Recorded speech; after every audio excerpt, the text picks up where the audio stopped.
Y ahora vamos a ir con nuestra primera invitada, con mi primera invitada en esta tarde. Cuando nos hemos encontrado en el plató me ha dicho un año más. Y yo, la verdad es que me ha salido el corazón decirle ojalá sea el último.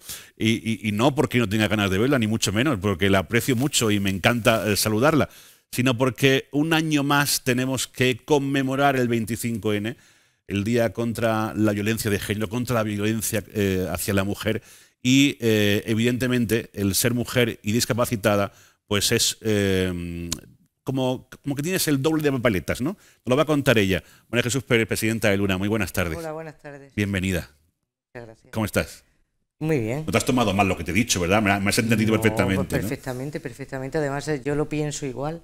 Lo que hace falta es que no estemos aquí y que no salgamos a las calles un día 25 y que no hagamos manifiestos y tantas cosas, es decir, porque sería que no existiría el problema y de eso se trata, de erradicarlo, ¿no? Cuando parece que ya hemos visto todo en esto de la violencia de género, en esto de la violencia hacia la mujer, nos despertamos un día con un nuevo mazazo, con una nueva historia que supera a la del día anterior. Efectivamente, es que ya no sabes por dónde te viene, ¿no? Mira, es más, yo aún hoy lo pienso, lo leí esta tarde, ¿no? Era una compañera de empleo, Maite Tíjola, ¿no? Que cómo podíamos pensar nosotras, es que, y nosotros, los compañeros de trabajo que la conocíamos, es que eso estaba pasando, ¿no? Es decir, esos silencios, es que, sí. Bueno, más los compañeros cercanos a ella, que tenía que estaba viviendo ese episodio de violencia, ¿no? Es decir, te lo preguntas tantas veces que dices, bueno, ya todo lo que estamos haciendo, ¿no? Tanto las instituciones públicas, organizaciones privadas, asociaciones, todo lo que estamos haciendo y parece que no sirve de nada, porque son 36, si no recuerdo mal, las mujeres víctimas ya este año, pero también con sus hijos, esa violencia vicaria, eso ya es ¿no? terrorífico. Eso ya no tiene nombre, eso es decir, eso no es un asesinato, eso es mucho más. Y son los números que conocemos, porque lamentablemente se sabe que hay violencia escondida que no sale a la luz por miedo, por lo que sea, ¿no? Efectivamente. Hoy me he encontrado, bueno, he estado con una mujer que, bueno, está sufriendo también violencia de género, no quiere denunciar, ¿no? Y yo conozco todo el caso, aunque a mediodía se me ha acercado, estaba yo en el trabajo, se me ha acercado y me ha dicho, ¿sabes qué?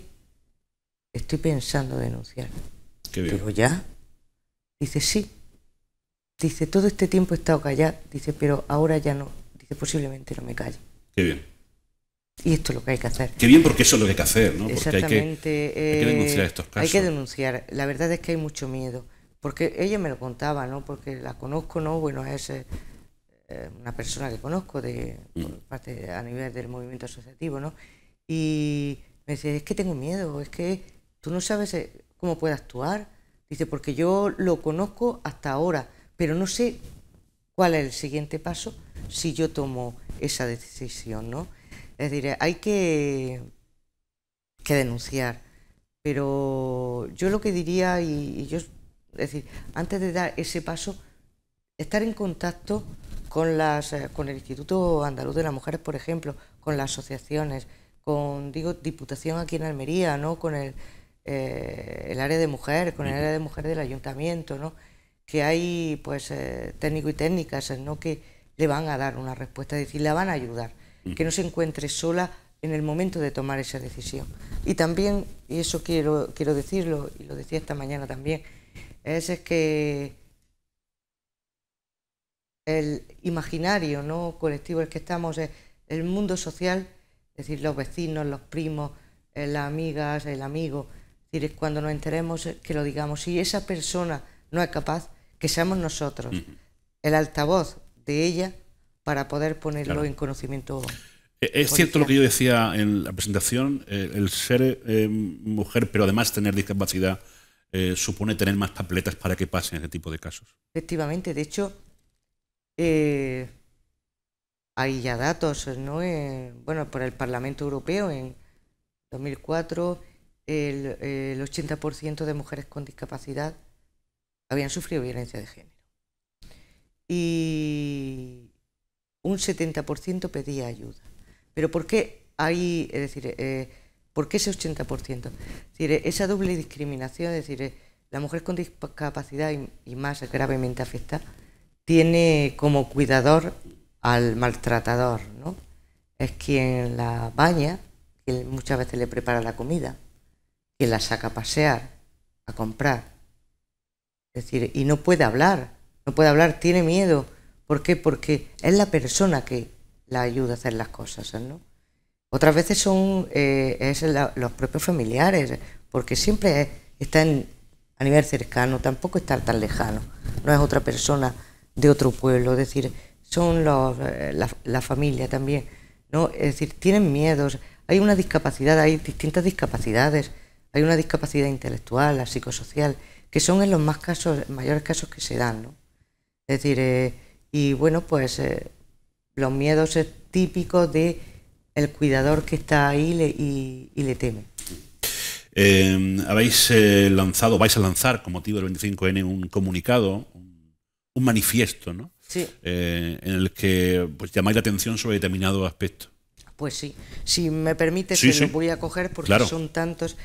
Es un manifiesto que elaborado por Fandisa, que es la federación donde a nivel andaluz, donde está Luna, entre todas las compañeras de todas las provincias lo hemos elaborado, es decir, que esto está hecho, está consensuado por todos. Y vamos y bien pensado, ¿no?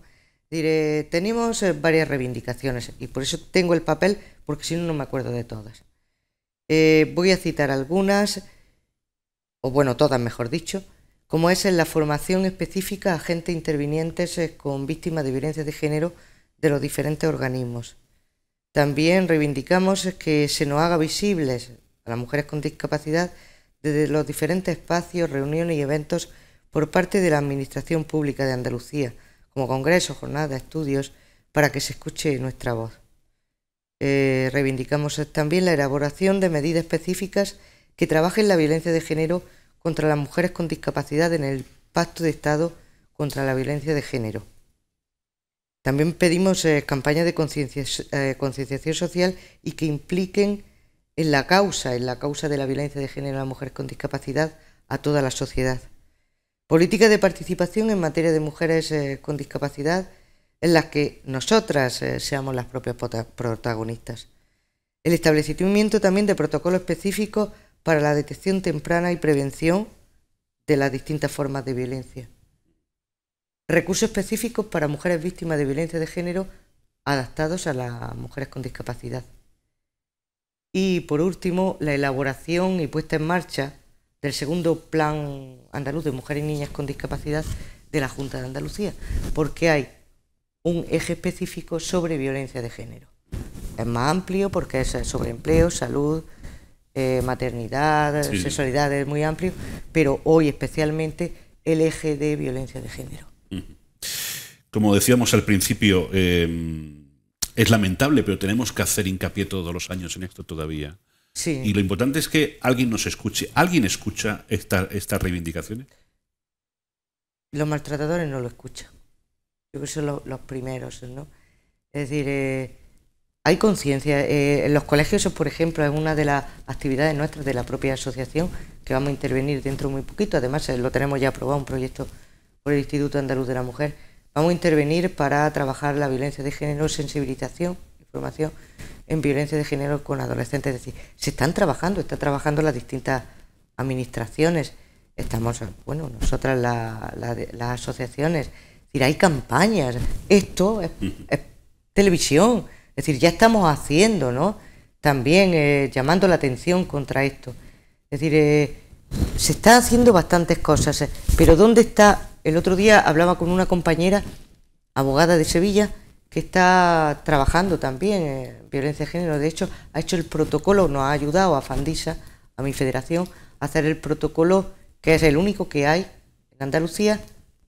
Bueno, nos presentamos para un proyecto que presentamos al Instituto Andaluz de la Mujer y nos lo aprobaron. Y es el primer protocolo de atención a mujeres víctimas de violencia de género, de mujeres con discapacidad en Andalucía a nivel judicial, ¿no?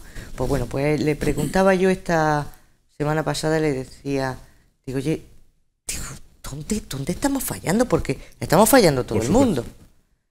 Y dice, mira, yo creo que falla, que coartan los miedos de la mujer que no se atreve a denunciar, que es lo que hemos empezado diciendo. Sí. Dice, y las restantes personas que estamos alrededor, que aún sabiéndolo, no hablamos. Callamos. Y callamos. Dice, porque todo al final, pues la vecina, lo que sale en televisión, lo que vemos, sí, pues yo no es que no he oído, o alguna vez he oído algo, ¿no? Que se han peleado, que han tenido una discusión. Vale, una discusión la podemos tener en la casa, porque bueno, porque tenemos la convivencia así. Pero esos tonos no los utilizamos, claro, y esas palabras tampoco. Es decir, es que nosotros también tenemos que ser agentes, pero agentes en la calle.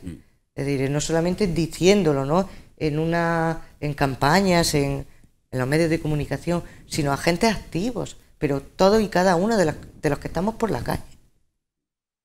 Porque nuestro silencio es cómplice. Es cómplice, efectivamente. Y entonces a lo mejor pues, tenemos que, no sé, implicarnos más, ¿eh? Es decir, pero implicarnos como personas, ¿no?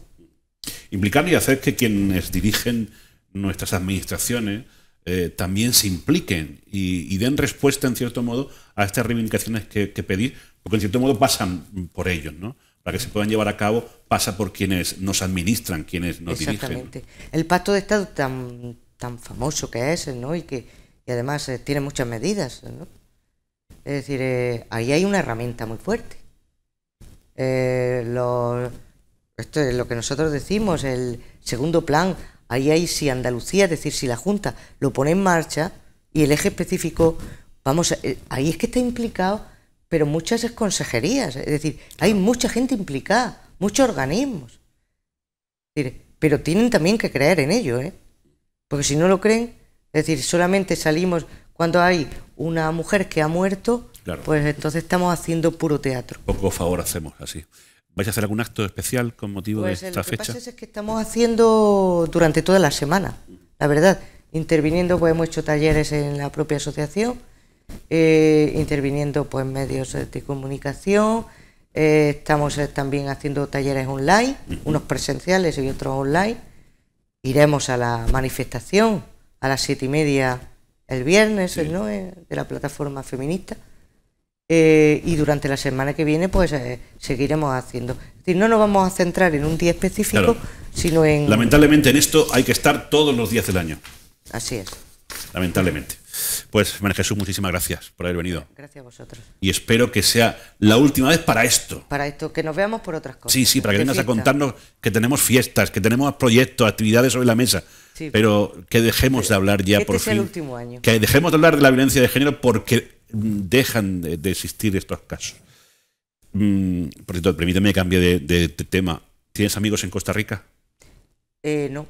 Tengo en República Dominicana, sí, sí tengo. Mejor no los llames. No lo llamo porque si no le voy a dar el pésame. 7-0, María Jesús. ¿7 ya? 7-0. Madre mía, van a estar como y no van a caer más porque acaba de terminar el partido. 7-0. Así que, amigos de Costa Rica, de verdad que lo sentimos mucho, pero nosotros nos alegramos porque nuestra selección empieza el Mundial con magnífico pie.